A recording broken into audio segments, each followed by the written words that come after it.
everybody, MDpolo here at Range USA in Carmel, Indiana, and to get the Glock 21 in 45 ACP. We are about 10 yards out. Let's see how it goes.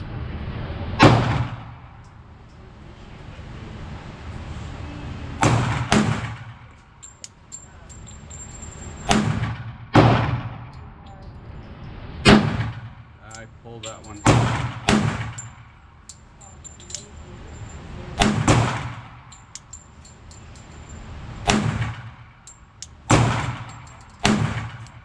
Pull that one too.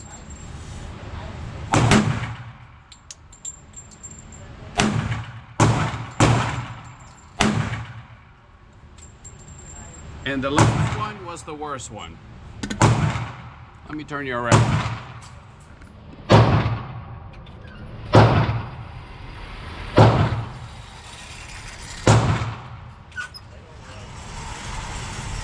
So that's trigger control, but not bad. First shots, and that was the last one. Total brain, you know what. But I want to keep it pointing down range, but here it is, the Glock 21 in 45 ACP Gen 5. Now let's go to the tabletop. Back in the range with a Glock 21 Gen 5. Right from the beginning, I want to apologize for the quality of the video if it's a little substandard. For some reason, my main camera would not fire up. I set up to film the video and it just would not start. So I need to figure out what's going on with that. So I'm using my backup camera right now. But let's get back into it. We got the Glock 21 Gen 5 chambered in 45 auto. So this was originally introduced in 1991 and is a handgun by Glock that was designed exclusively for the US market. Now it represented a lot of firsts and, meaning it's got 14 rounds available of 45 auto. And that's something that was a lot back at the time in 1991 when you had mostly 1911s with 7 or 8 round capacities for the 45 auto. And this with 13+1, I mean, it was a lot. It was a major leap. So both the Glock 21 and 45 ACP or 45 auto, the Glock 20 in 10mm were, like I mentioned, developed exclusively for the US market in 1991, 1992, and both were sharing the same lightweight but large polymer frame. So as you know, this is a polymer frame striker-fired pistol chambered in 45 auto, and it was mainly designed for duty, home defense, and range use. And in the Gen 5, some of the updates, or maybe upgrades, depending on how you see it, came from the ergonomics and the optics capability. Some say the durability also, the coating on the slide, and the match grade barrel. But I'm not sure how much of those things truly add to the original, the Gen 4s, Gen 3s. So let me know what you think about that. But it's got the Glock Marksman barrel. It's got front slide serrations. The slide and barrel are NDLC finished. It's got ambi slide stop, as you see there. It's got a reversible mag release, which is something nice. I'm not a big fan of ambi slide releases. And another thing they did over the Gen 4 was the removal of the finger grooves on the grip. Some people say that they hated the finger grooves on the Gen 4s. They never really bothered me. Medium-sized hands, they actually fit my hand very well. So I don't care that they're gone or whether we still have them. Another addition that they have is the MOS system. Now you can add an optic to your Glock 21. Now, a lot of people feel that the MOS system is a piece of garbage. I haven't had any problem with it, although I don't like how high the optics tend to sit with the MOS system.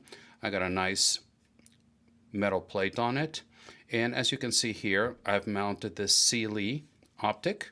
It is enclosed. And this is the wolf with a green dot on it. And it works really, really well. I've had great results with this optic. And I like the fact that it's very rugged. As you can see here, the housing is very rugged for duty use and closed emitter. Also, you can see that it's sporting some high-knee tall sights. So we have a perfect co-witness. And you can see here, the front sight is also tall. So I love high-knee sights, and together with the cyelee optic, they've been working really well. You can see here that also I have a Streamlight TLR1 HL. It's a little bit longer than I like with the lights. I normally like them to finish flush with a frame with a slide, but this is what I had laying around. Everything is stock. The trigger is stock. It actually has a really nice trigger. It also has a flared magwell. The gun has already been safety checked prior to the filming. Oop, there goes the focus. Give me a second. That's one of the things I don't like about this particular camera. The focus sometimes gets lost, like it just did again. Let me let it catch up. There we go. So sorry about that. But it does have, the Gen 5 has got somewhat of a flared magwell. The texture is the same, but I like it. 13+1, three mags comes with it. Regular Glock mags, orange followers. And there, as you can see, you got the 13 round capacity, 13+1. So unloaded, it comes in at 29.1 ounces and 35 ounces loaded with defensive loads of 45 auto. Not much else really to talk about it. It's a Glock, 1.38 inches wide, so it's a big boy for a 45 auto. The retail price in jelly beans is going to come in at around 600, low 600, 621. I saw it here, but according to the manufacturer, it should be around 745 jelly beans. As I mentioned earlier, the slide and the barrel are coated with NDLC, so it's a very nice and durable coating. And let's see, what else can I tell you about this? It comes originally with just the regular Glock plastic sights that they work. They actually really do, but most people just change them right away. I've never had one break on me. People say, oh, they just break all the time. I've never had one break on me. So what is your experience with the Glock sights? In your opinion, truthfully, do you think they're as bad as YouTubers say they are? That's something I'd like to know. If you can put it in the comment section below. Now the trigger, like I mentioned to you, is a regular Glock trigger. Everything is factory stock, so not much to talk about, but there's no real creep to it. The reset is nice. You're right there. So this is one of the better Glock triggers that I've had just straight out of the factory. This and a Glock 34 that I have. They have fantastic triggers out of the factory. So holsters, you're going to find holsters for this everywhere. And what I wanted to tell you mostly than just tell you what you already know about regular Glocks is that it was a fantastic shooting experience. This gun handles the recoil of 45 auto better than most 45s that I've shot. And I have, you've seen in the channel, I've had some very nice and still do 1911s and some very, very high-end 1911s. And they don't handle the recoil like this one does. Out at the range, it was a pleasure to shoot. And it is quickly becoming, if not already, my favorite 45 auto to shoot. Right there with this SIG P220. But single stack versus a double stack. And here we got, as you can see here, 8+1 versus 13 plus 1. So that's where this became, come on, focus. That's where this, the Glock, became a revolution back in 1991. It's like, wow, 13 plus 1. That was amazing. Although this SIG, and I love the color, by the way, I'm going to make a video on this. I bought it not too long ago. This SIG P220 is just such a joy to shoot with a short reset trigger, and it just handles the round beautiful. So both, I've got this SIG and this Glock right now are probably my two favorite shooting .45 autos. Holsters, I think I talked about it already. If I haven't, you can find those everywhere. And so far, I only got about 350 rounds through this Glock, but it is absolutely, absolutely reliable and no problems whatsoever. The SIG, I bought it used, so I have no idea how many rounds it's got through it, but it's, again, has been 100% reliable as well. I haven't shot any special self-defense ammo through it yet. It's all been regular range ammo, MagTech, S&B. What else have I put through it? Just regular range ammo, and it's been perfectly fine.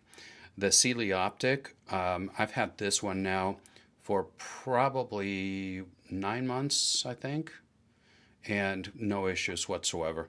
I haven't gone and thrown it off the Empire State Building and then have Godzilla chomp on it to make a video, but for what I do, it's been 100% reliable, and I've had zero issues with any of the cyelee optics that I have. So really, that's all I have for you. I just wanted to mostly show you the gun and talk about the fun that it is to shoot on the range and how well it handles the .45 auto round. So one of my favorite right now, .45 ACP pistols. So that's what I have for you today. Let me know what your thoughts are on this down in the comment section. I'd really like to know what your thoughts are, and if you own one, did you leave it stock? Have you done anything to it? I'd love to just chat with you and see what are your thoughts on the Glock 21 Gen 5. So thank you very much for stopping by. As always, I upload content on Friday mornings and when I can on Wednesday mornings as well. I'm posting on X and Instagram, and my videos should be uploading to Rumble, but I've had some issues with that as of late. So Rumble doesn't seem to be playing very nice with YouTube. And so that's all I got for you today. Thank you so much for stopping by. And until the next time, God bless.